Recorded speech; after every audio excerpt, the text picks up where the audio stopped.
Seja muito bem-vindo a mais um episódio do VibraCast. Esse podcast que chama aqui para a mesa para conversar líderes estratégicos de tecnologia, que são aqueles que estão tomando as decisões mais difíceis e complexas nesse momento que a IA está mudando completamente aí os alicerces do mercado de tecnologia. Eu sou Leandro Oliveira, sou seu anfitrião aqui nesse podcast e também sou cofundador e CEO da Vibra. Nós somos uma consultoria estratégica que tem ajudado as empresas a reformular os seus processos de engenharia de software para trazer a IA como um pilar fundamental e não como uma ferramenta acessória acoplada a um processo já antigo. Então a gente ajuda as empresas a reformular seus processos para que ela saia de fato entregando software com muito mais velocidade, qualidade, assertividade em um espaço de tempo muito mais curto e que ajude a mexer ponteiro estratégico das operações e não apenas ganhos de eficiência, né, dos desenvolvedores, enfim. Então o nosso objetivo é realmente acelerar a entrega de produtos para o mercado, ajudar as empresas a renovar suas bases de clientes, ampliar seus contratos, então gerar resultado financeiro e econômico, tendo, né, a evolução da engenharia de software aí como um motor para fazer isso acontecer. Bom, hoje a gente vai conversar sobre uma questão que é, vamos dizer assim, complexa quando o ponto de vista é tomar decisões internas nas empresas quando a gente olha para fora e tenta absorver conhecimento de mercado, né? Tem tanta informação no mercado, tem tantos movimentos, tem tanta gente falando sobre IA, que fica muito difícil e complexo a gente conseguir fazer o filtro disso, trazer para dentro e colocar em execução dentro do nosso contexto da nossa empresa, que tem seus objetivos, tem suas métricas, tem suas metas, né, e que a gente não pode ignorar. Então, não é só pegar uma tendência, um direcionamento e simplesmente sair aplicando sem a gente contextualizar e entender se faz sentido ou não. Então, é sobre isso que nós vamos conversar no episódio de hoje. E para falar sobre esse tema, eu tenho um convidado super especial aqui, que é o Mário Galvão. Vou ler aqui a colinha da apresentação do Mário e depois eu passo a palavra aí para ele poder também se apresentar. Então, o Mário, ele é diretor de tecnologia da Zup, onde lidera a diretoria de inovação. A Zup constrói tecnologia para grandes organizações em contextos onde confiabilidade e segurança não são detalhes de projeto, eles são requisitos da operação. Ele acompanha de perto as discussões internacionais sobre o futuro da engenharia de software e partiu recentemente de um encontro global de executivos sobre esse tema. Mas o que interessa hoje não é a lista do que foi previsto lá, é o que ele fez com aquilo depois. Então, quais foram as decisões que mudaram de fato, o que ele decidiu não mudar, o que ele decidiu absorver, né, considerando o que ele tem na sua operação hoje. Então, é sobre esse tema que a gente vai trocar aqui com o Mário. Então, Mário, seja super bem-vindo aqui, meu querido. Obrigado por aceitar o convite. Fica à vontade para complementar a sua apresentação, meu querido. Obrigado, Leandro.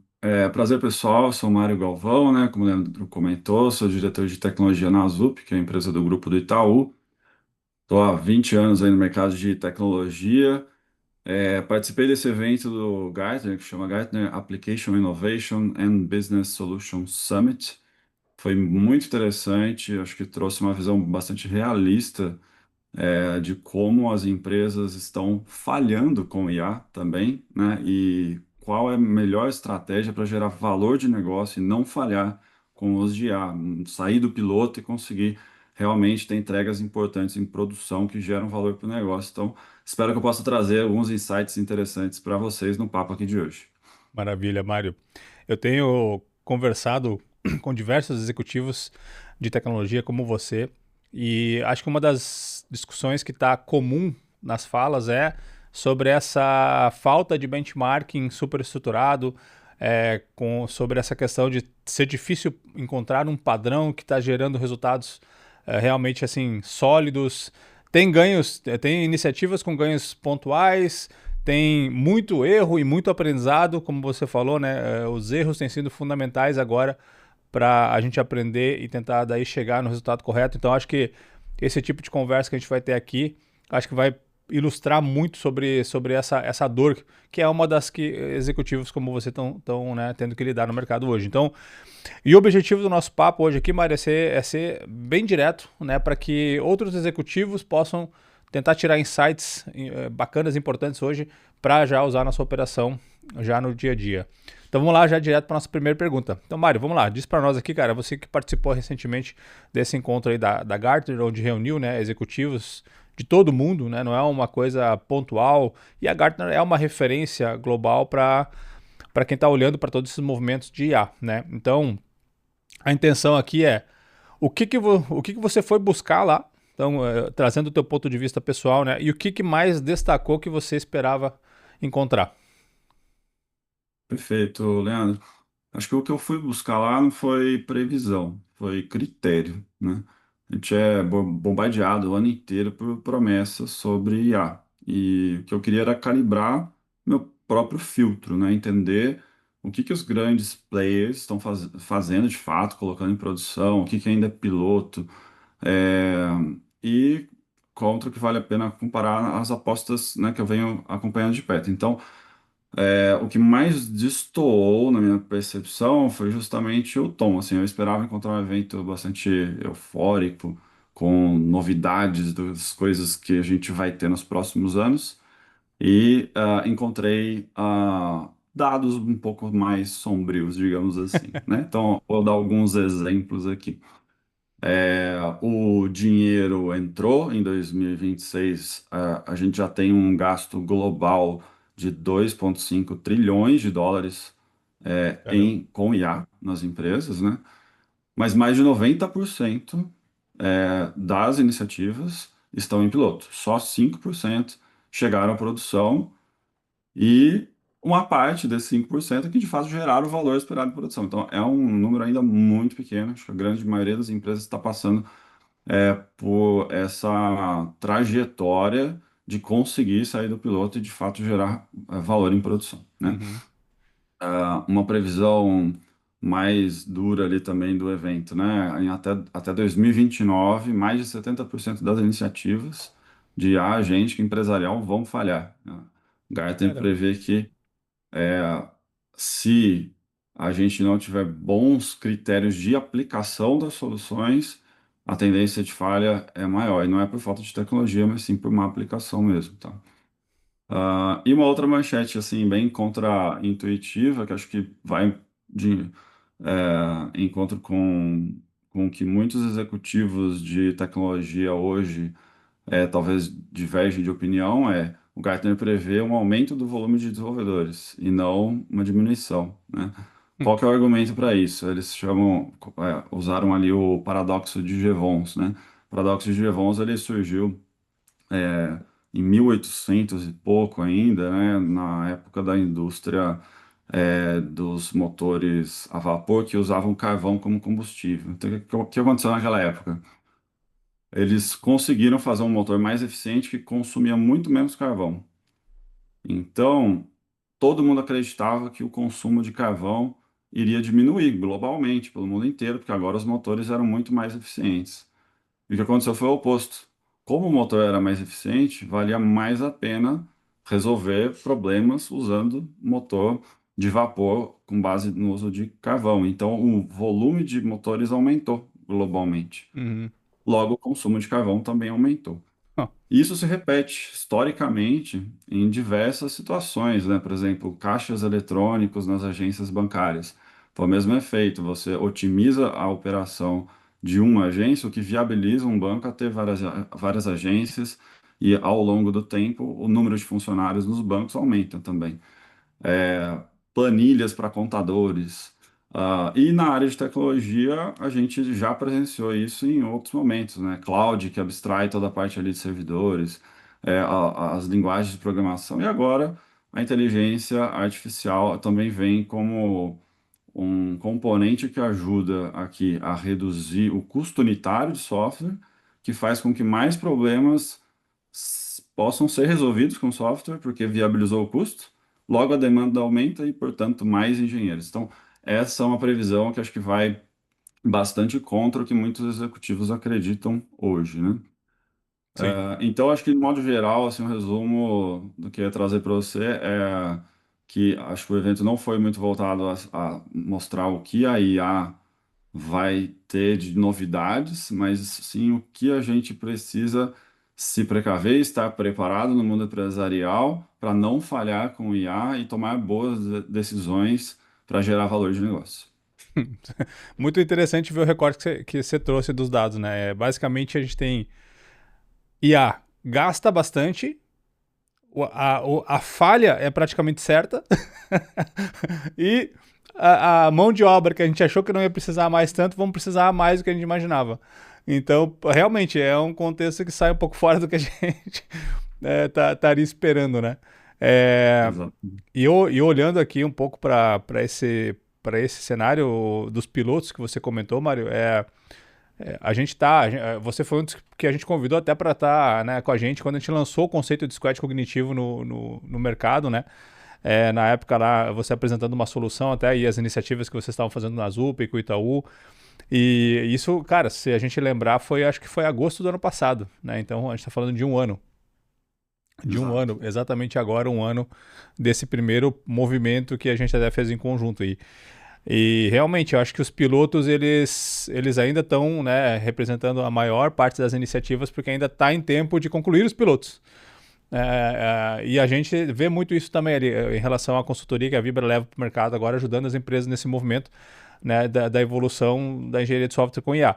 Muitas empresas estão fechando seus pilotos agora e aí descobrindo os novos desafios que são os desafios mais de escalabilidade, de como transformar isso em ganho organizacional, sair dos ganhos individuais. Então acho que está bem alinhado com a realidade que a gente está vendo por aqui também. Legal, meu caro. Vamos para a próxima pergunta? Vamos lá. Bora lá, então. Cara, quando você vê, então, quando você volta agora para casa, do encontro como esse que traz esses indicadores aí que você compartilhou aqui com a gente, né? O que que daquilo colide com as suas próprias convicções, né, técnicas, e o que que teve que fez você questionar algo que você acreditava? Perfeito, vamos lá.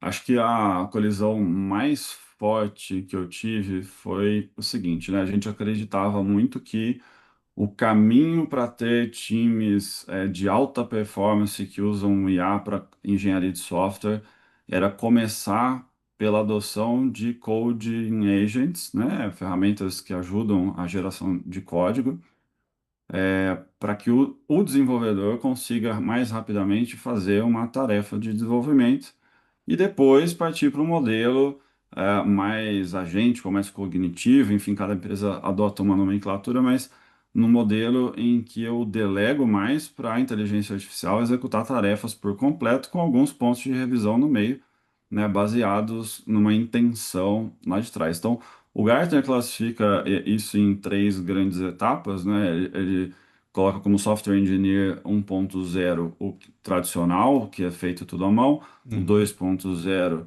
seria aquele que já, a estágio que já usa copilotos para geração de código, e o 3.0 seria já um modelo mais agêntico, voltado ali em intenção, gera especificação e os agentes desenvolvem software, que é um modelo mais acelerado e que gera mais resultado, né? uhum, Então, a nossa crença era muito nessa linha de ter que passar por esses estágios. E o Gartner aponta o estágio 2.0 como uma armadilha, porque ele dá a sensação de ganho de velocidade, mas na prática a gente só desloca o gargalo para outro lugar, né? Quando a gente acelera a escrita de código, mas, por exemplo, requisitos, revisões, handoffs, deploy, provisionamento de infra, continuam com o gargalo. Então, o gargalo não desaparece, ele só desloca de lugar. uhum, Então, o Gartner recomenda de tentar acelerar o máximo para ir direto para o 3.0, né? Gaste o esforço da sua empresa para que as equipes cognitivas já se adequam ao modelo do 3.0. Então, esse foi um ponto bastante importante, que foi um pouco contra o que a gente acreditava antes, e já estamos mudando aqui um pouco a linha de pensamento nesse sentido. O segundo ponto foi relacionado a métricas. Acho que um dos pensamentos que vem logo em mente quando a gente começa a usar IA putz, eu vou melhorar meus indicadores aqui de performance mesmo, de times de engenharia, né? Vou melhorar lead time de história, lead time de feature, vou ter um custo menor por médio por história, vou ter mais qualidade, menor volume de incidentes, coisas do tipo. Mas na prática, o que é que o Gartner recomenda? Esses indicadores, especificamente técnicos, deixam um pouco de fazer sentido quando você atinge um nível de maturidade muito alto de desenvolvimento de software. O que passa a ser mais importante, então? Os indicadores de negócio mesmo. Os indicadores de negócio. Então, Uhum. alguns argumentos para isso, né?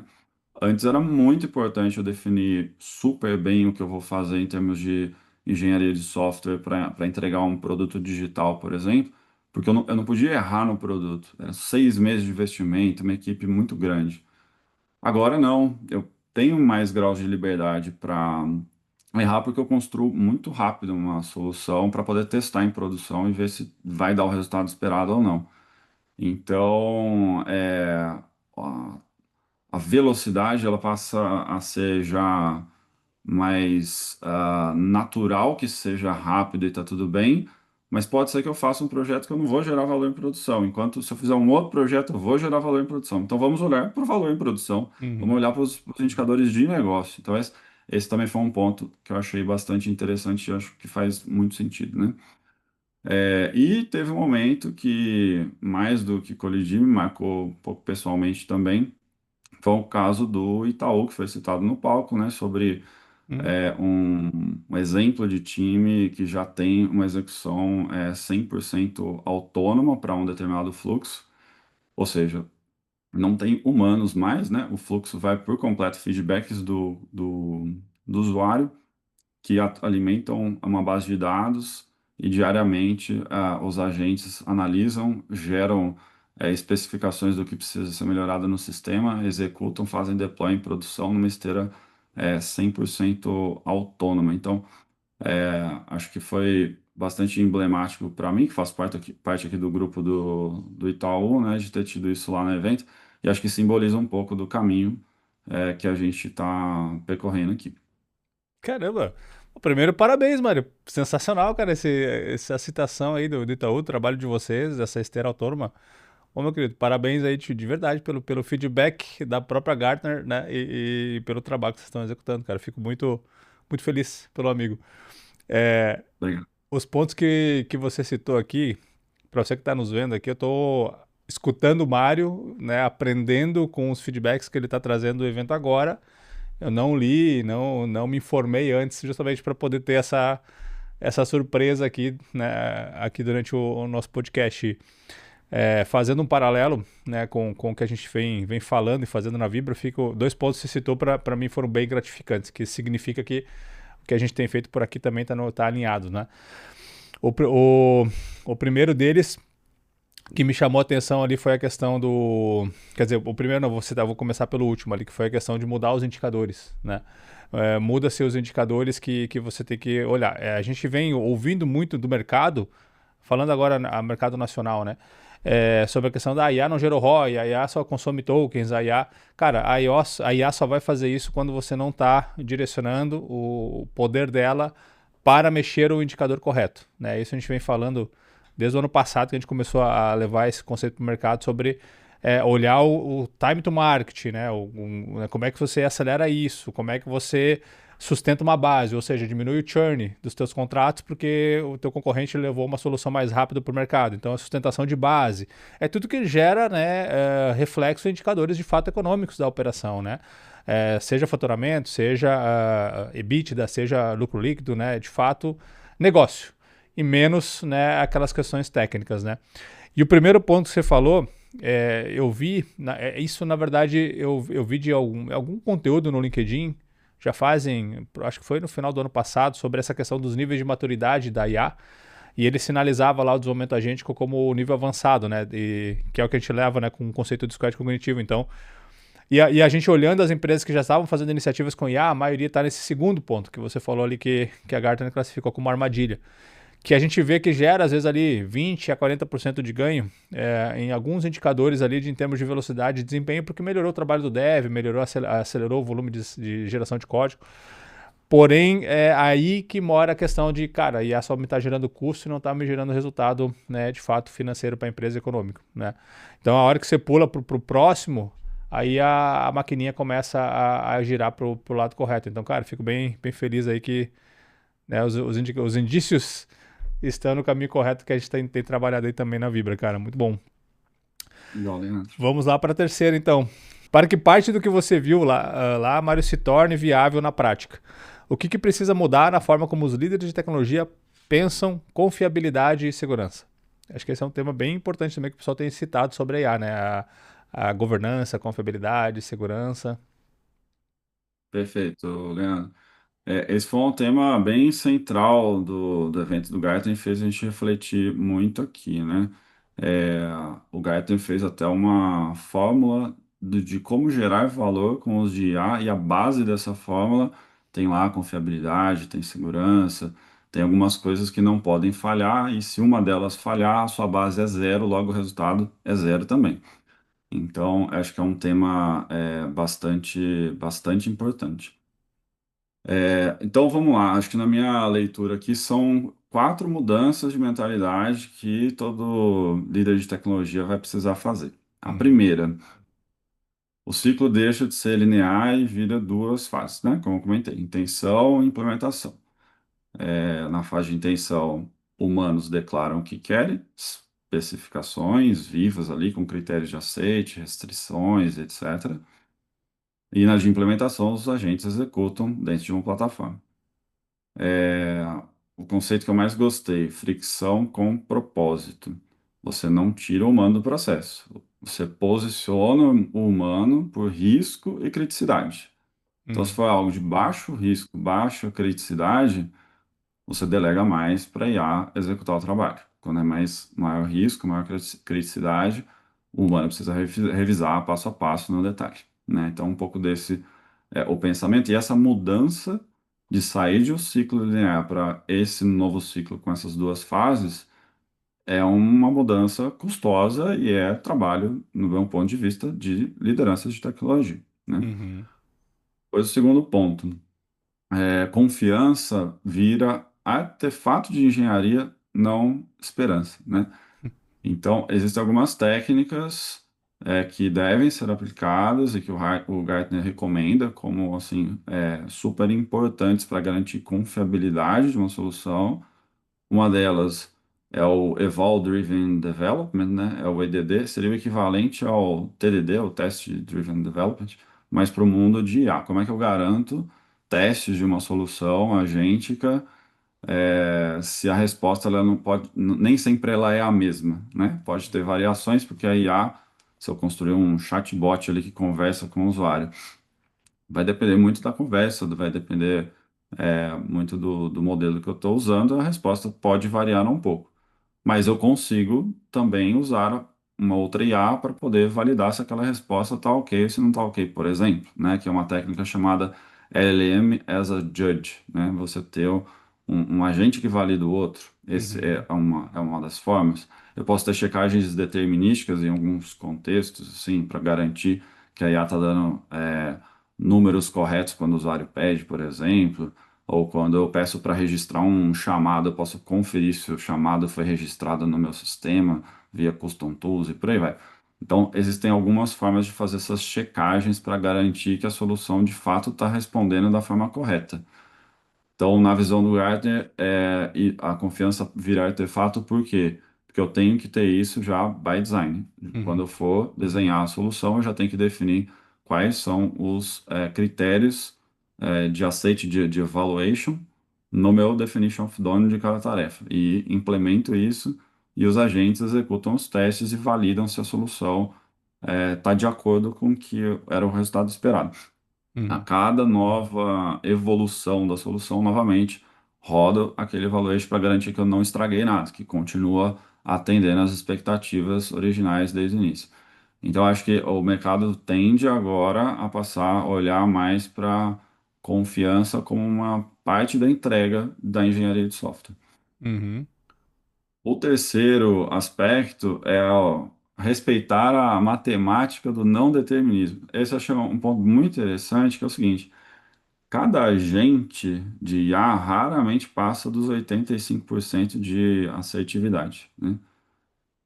Quando você tem uma solução que encadeia agentes, um agente faz uma parte do trabalho, passa para outro, que passa para outro, qual que é a matemática disso? É 0,85 vezes 0,85 vezes 0,85. três agentes encadeados, qual que é a assertividade? 61%. Vai ser menos, não tem jeito, Uhum. porque cada um pode errar, vários em sequência podem trazer um resultado, né, menos assertivo ainda. Então, o Gartner recomenda usar ao máximo soluções determinísticas sempre que possível, né? Quando o determinismo não resolve, você usa IA, mas se der para resolver de forma determinística, por exemplo, se eu precisar fazer um cálculo na segunda etapa aqui do exemplo dos três encadeamentos que eu coloquei, poxa, então talvez esse cálculo eu não vou delegar para um agente fazer com IA generativa, eu vou de fato fazer o cálculo implementando um código aqui que faz o cálculo. Sim. Aí eu estou aumentando, então, a acurácia da minha solução. Então, esse é um ponto que eu achei bem interessante. E o quarto ponto é sobre ter a governança como um sistema de direção e não de freio, né? Então, acho que Uhum. o ponto principal da segurança é que, da governança, é que ela tem que ser algo que te permita acelerar com segurança. Então, na prática, a gente está falando do quê?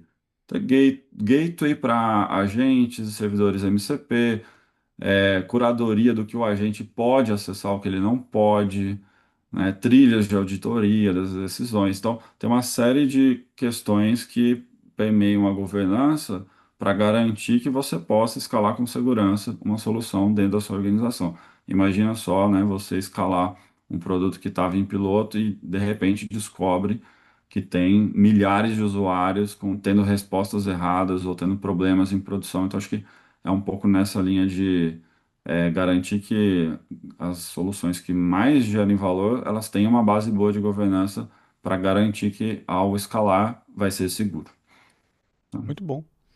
Eu acho que tu cobriu alguns pontos ali que até você citou sobre não tirar o humano do loop, né? Tipo, tá o humano ali dentro do processo.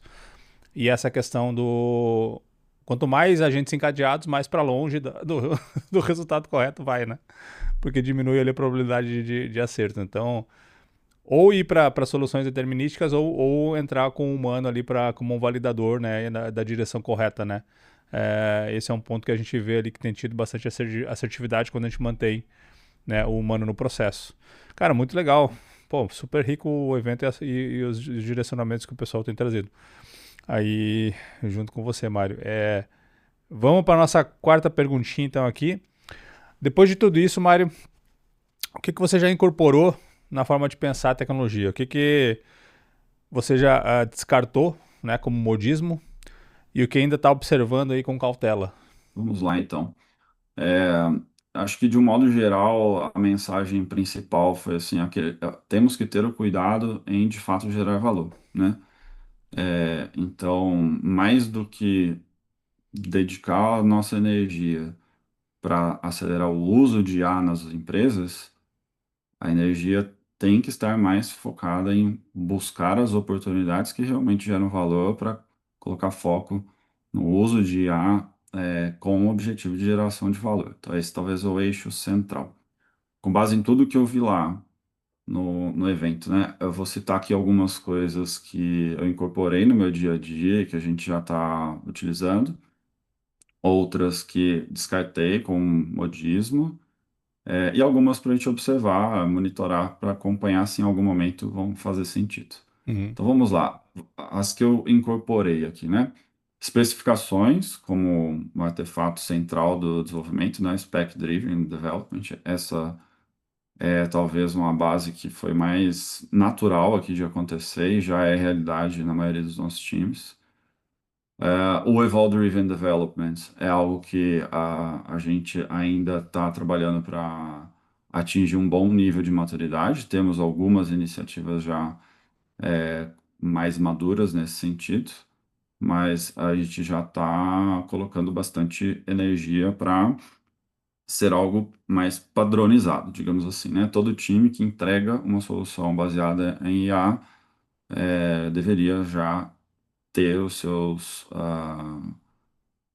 no seu definition of done, a forma de garantir a qualidade da resposta, né? uhum. E as técnicas ali propostas pelo Gartner de Event-Driven Development fazem bastante sentido na maioria dos nossos contextos. Outro ponto que a gente também incorporou aqui é a camada de contexto e conectividade padronizada, né? Então, você ter, por exemplo, um MCP com um gateway e governança, isso ajuda ali para os times poderem garantir que o acesso às ferramentas da sua organização ele está distribuído e está padronizado e com segurança. E dessa forma você consegue garantir que os agentes vão ter uma base mais confiável para o uso de informações, né? Para ter o contexto. E tem também, para essa parte de contexto, a gente também está adotando uma técnica chamada Living Intelligence, que basicamente é garantir, ou periodicamente, ou a cada pull request do desenvolvedor, garantir que a documentação base do seu projeto ela é atualizada automaticamente. Porque a IA vai responder melhor para o engenheiro de software como implementar alguma funcionalidade nova, se a documentação estiver muito bem feita, né? Então, quando essa documentação está desatualizada, a IA normalmente se perde e acaba interpretando errado o que precisa ser feito. Então, para que ela tenha maior assertividade, a gente não pode deixar nas mãos das pessoas garantir essa documentação sempre atualizada, porque há uma tendência natural. As pessoas esquecem ao longo do tempo, Uhum. a documentação tende a ficar desatualizada. Então, aqui a mudança, né, a virada de chave principal que a gente enxergou foi colocar isso dentro do processo, seja com uma atualização diária, por exemplo, ou então colocar na pipeline para sempre retroalimentar o seu projeto com uma atualização da documentação. E aí a IA passa a ser assertiva. Isso ajuda também na própria adoção do uso da IA, porque Sim. os desenvolvedores que desistem, normalmente desistem quando eles veem que a IA não está acertando muito. E aí eles voltam para o trabalho mais manual. Mas se a IA acertar bastante, opa, tá dando certo, vou continuar usando, né? Sim. Então, esses foram os pontos principais que a gente já decidiu por incorporar e está usando no dia a dia. Alguns que a gente descartou aqui como modismo e que o Gartner nos ajudou a abrir os olhos, né? A questão de encadear agentes, que eu comentei, que diminui a assertividade. Então, a gente está sempre agora procurando formas determinísticas para evitar o encadeamento. Outro ponto interessante que a gente também está tentando orientar aqui os nossos clientes a descartar é o que o Gart chama da tese do SaaS-apocalipse, né? Que é algumas previsões dizem Sim. que os SaaS vão ser substituídos por soluções agênticas, por IA, né? O Gartner prevê que até 2030, no máximo 30% das funcionalidades de apps empresariais será substituídas por IA customizada. Então, acho que a base dos SaaS continuam super fortes. A gente deve ter bons complementos, né, em cima de funcionalidades ali que melhorem e tragam valor para o negócio, em cima de um SaaS já existente e que deve continuar existindo. A maior parte dos SaaS já a gente tem que assumir que é um problema que já está resolvido pelo próprio SaaS e não há necessidade, talvez, de eu substituir uma funcionalidade de um SaaS por uma forma agêntica de fazer aquele mesmo trabalho, né? Qual o valor que eu vou gerar com isso? Na maioria dos casos, segundo o Gartner, não tem grande geração de valor e, portanto, não faz sentido. Então, é algo também que a gente descartou. Outro ponto que a gente descartou são as métricas que eu comentei ali de volume, né, de produção de software, de velocidade, etc. Agora a gente está voltado mais para métricas de negócio. Perfeito. E algumas coisas a observar, acho que dois pontos principais para a gente observar com cautela agora nos próximos meses, próximos anos. Está surgindo uma enxurrada de protocolos de agentes, Agent to Agent, UTCP, ACP, AGUI e por aí vai. A gente não sabe ainda ao certo quais deles vão virar tendência, igual o MCP, por exemplo, né? O Uhum. MCP foi lançado, acho que, se não me engano, no ano passado. Rapidamente as organizações adotaram e hoje está um uso massivo em escala global. O que vai acontecer com os demais protocolos que estão surgindo, né? Então, acho que vale acompanhar porque se algum deles de fato se tornar bastante maduro e escalar o uso, provavelmente as organizações também vão precisar adotar. Perfeito. É, e um último ponto de observação é que o Gartner prevê que 90% dos agentes construídos antes de 2028 precisarão ser replataformados. A Caramba. tecnologia vai evoluir a tal ponto, né, que quando a gente tiver novas tecnologias disponíveis, a gente vai chegar à conclusão, falar, putz, aquele modelo que eu montei com um agente lá atrás, com o RAG como base de conhecimento, etc, etc, hoje não faz mais sentido, preciso replataformar. Então, qual que é a grande recomendação aqui? Acho que o primeiro é a consciência do construir para jogar fora, né? Acho que isso foi bastante falado lá, que é normal, faz parte. Então a gente precisa saber construir para jogar fora da melhor maneira possível. Ou seja, arquitetura modular. Porque Uhum. nem sempre eu vou precisar replataformar tudo. Se eu tiver, por exemplo, uma camada de ação, outra de inteligência, outra de registro, tudo separado, às vezes a replataformação pode estar mais focada só na camada de inteligência. E eu reaproveito as outras camadas. Então, acho que esse é um ponto bastante importante da gente acompanhar para que a gente construa coisas que depois eu consiga facilmente é, evoluir módulos da solução e não precise evoluir a solução por completo, que senão vai gerar um esforço muito maior, um custo muito maior. Muito É bom. isso. Nossa, insights bem cirúrgicos, bem direcionados. Um ponto que você comentou, dois pontos que eu queria só trazer aqui, observar é o SaaS Apocalypse, né, que você disse aí.